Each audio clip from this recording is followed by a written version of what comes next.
Dinner fork deformity refers to a characteristic wrist deformity seen in Cole's fracture, a type of distal radius fracture. The deformity gets its name because the wrist, when viewed from the side, resembles the shape of an inverted dinner fork. This occurs due to the displacement of the fractured distal radius, where the broken fragment is typically displaced upwards and backwards.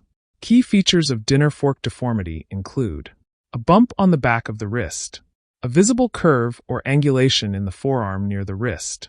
This deformity often results from a fall onto an outstretched hand, fush, especially in older adults with osteoporosis.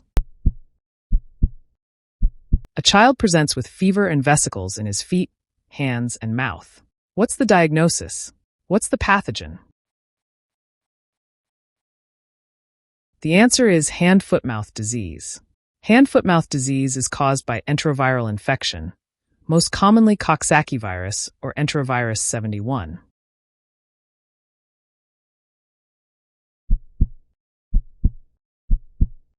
The anterior drawer test is a physical examination maneuver used to assess the integrity of the anterior cruciate ligament, ACL, in the knee joint.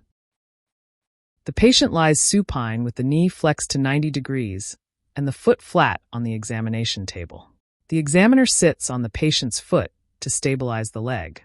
The examiner then grasps the proximal tibia, just below the joint line, and attempts to pull the tibia forward relative to the femur.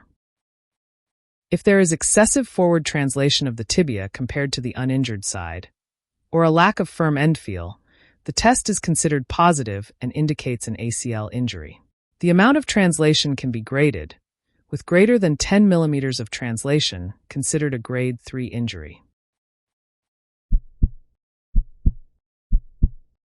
Purple urine bag syndrome is characterized by the purple discoloration of urine collection bags in individuals with urinary catheters and UTI. Although visually alarming, purple urine bag syndrome is often asymptomatic and considered benign. However, it can also indicate drug-resistant bacteria in recurrent UTI. The purple hue arises from bacterial enzymes, which convert indoxyl sulfate into red-color indirubin and blue-color indigo. Risk factors for purple urine bag syndrome include prolonged catheterization, female gender, constipation, and chronic renal failure. Treatment typically involves antibiotics and regular catheter changes.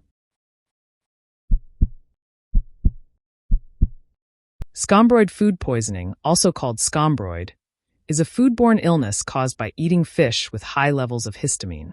This occurs when fish, such as tuna, mackerel, mahi-mahi, and others, are improperly stored or processed.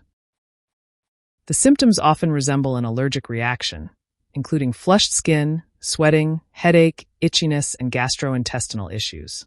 They typically appear 10 to 60 minutes after eating the contaminated fish and last for up to 2 days.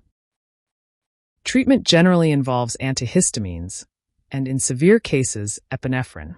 Prevention is by refrigerating or freezing fish right after it is caught.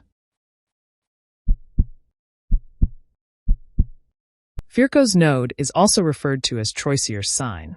This term is used to describe the clinical finding of an enlarged left supraclavicular lymph node, which is a recognized sign of metastatic malignancy, primarily associated with gastric cancer.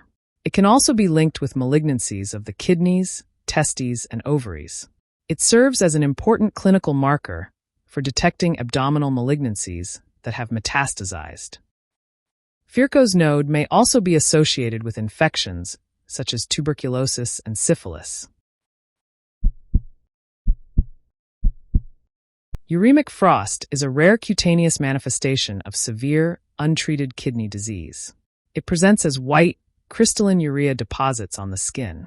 High blood urea nitrogen levels, typically BUN exceeding 200 milligrams per deciliter, drive urea excretion through sweat glands. Subsequent water evaporation leads to urea crystallization. Historically a hallmark of end-stage renal disease, uremic frost is now uncommon due to widespread dialysis. Recognition of uremic frost is crucial as it signifies a critical stage of kidney failure requiring urgent intervention. The split pleuris sign is a crucial radiological finding on CT scans that aids in the diagnosis of complicated peripneumonic effusion, or empyema. This sign is characterized by the separation of the visceral and parietal pleural layers due to the formation of a fibrin peel, a result of the progression of empyema. CT imaging plays a vital role in differentiating empyema from uncomplicated peripneumonic effusion. Empyema often necessitates invasive interventions, such as thoracic drainage, whereas uncomplicated peripneumonic effusion may be managed with antibiotics alone. The split pleuris sign is a crucial radiological finding on CT scans that aids in the diagnosis of complicated peripneumonic effusion, or empyema. This sign is characterized by the separation of the visceral and parietal pleural layers due to the formation of a fibrin peel, a result of the progression of empyema. Peutz-Jeghers syndrome is a rare genetic disorder characterized by gastrointestinal polyps and distinctive pigmented macules. It stems from mutations in the STK11 gene, which regulates cell growth and division. The pathogenesis involves the formation of hamartomatous polyps, primarily in the small intestine and colon. These non-cancerous growths consist of normal tissue elements with disorganized architecture. Concurrently, increased melanin production results in characteristic pigmented macules. Clinical manifestations include dark brown to blue-black macules on the lips, oral mucosa, and perioral region. Gastrointestinal polyps may cause abdominal pain, bleeding, and obstruction.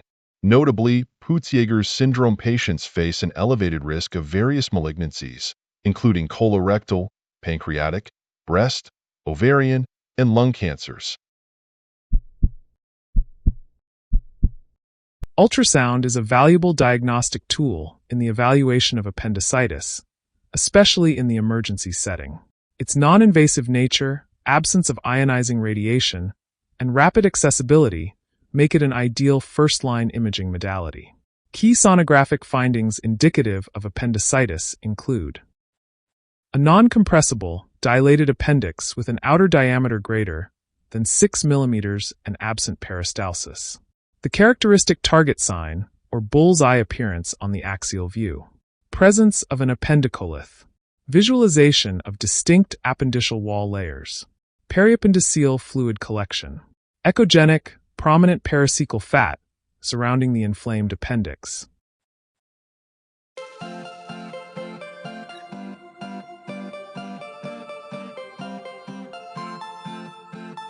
Thank you for watching. Please subscribe to our channel by clicking the subscription button. If you have any questions, feel free to leave a comment below in the comments section.